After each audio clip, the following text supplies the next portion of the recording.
We have a couple of surprises in today's face-off. The first one is probably the performance of the Ultra preset on these devices. I've set up both devices with the same configuration. Ultra preset at 720p with FSR performance enabled at 15 watts.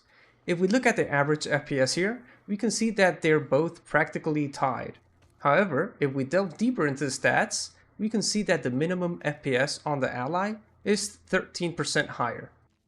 If we examine the max FPS, the Ally's max FPS is 19% higher than that on the Steam Deck.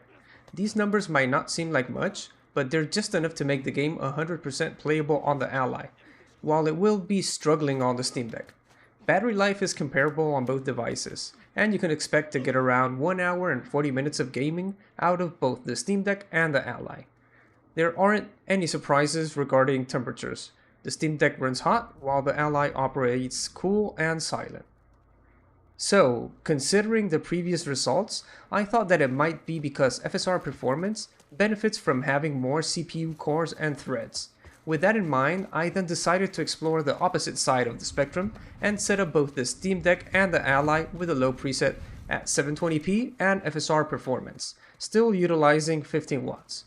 From the results, we can see that the trend continues, with the Ally taking an 18% lead in average FPS over the Steam Deck, which is impressive. In terms of minimum FPS, we can see a similar result, with the Ally clocking 17% more FPS. The max FPS don't seem to increase as substantially now. We're only getting roughly 11% more FPS than the Steam Deck. The battery life and temperatures didn't experience a significant change compared to our previous test. Then I asked myself, will I get similar results using FSR quality instead of performance? So now I'm using the low preset at 720p with FSR set to quality, and both the Steam Deck and the Ally are configured to use 15 watts. This time, we can see that the Ally is achieving the exact same FPS as the Steam Deck. Both are hitting an average of 32 FPS, reaching highs of 42 FPS. However, during the more demanding moments, the Steam Deck holds a slight lead of 1 FPS, which is within margin of error.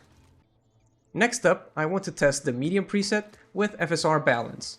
I found this preset to offer the best balance between performance and graphics quality. But back to the main point, will FSR balance give us a lead over the Steam Deck?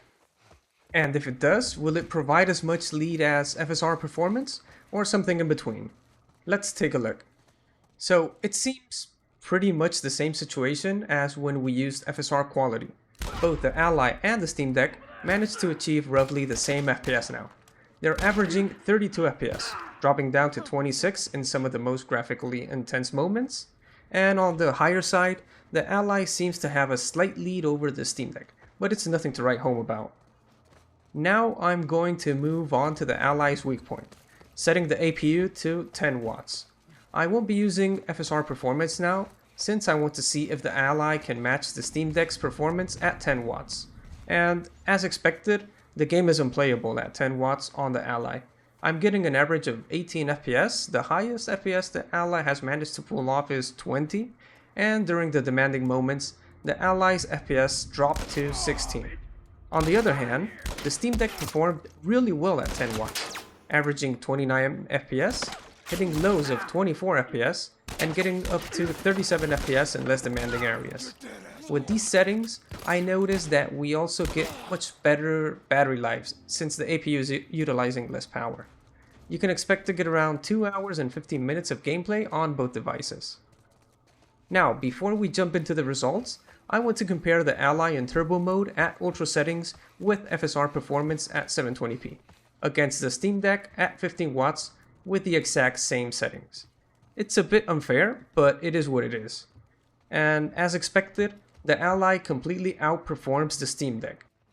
The Ally now has a 48% lead over the Steam Deck in average FPS.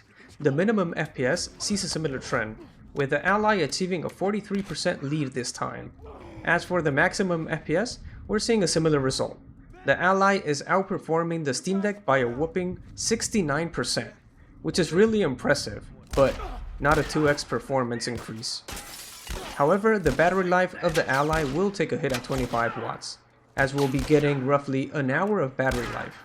Despite this, the temperatures are still lower than what we have on the Steam Deck. And here are the results. The first 4 sets of data illustrate what I've been saying about FSR performance working better on the Ally than on the Steam Deck. The results in the middle show that both the Ally and the Steam Deck perform roughly the same when we aren't using FSR performance. After these, we can see the Steam Deck holding up pretty well at 10 watts, while the Ally isn't even in the competition. However, on the far right, we can see the Ally being leagues ahead of everything at 25 watts ultra settings. So who wins? If you ask me, I think the Ally has to win this one. Even though the performance at 10 watts is terrible, you just can't deny that playing at ultra settings on a handheld is priceless. And we're done for today. If you enjoyed the video, please make sure to give it a thumbs up, and I'm also pretty sure that you're gonna like these other videos here as well. Happy gaming, thanks for watching, and see you guys next time.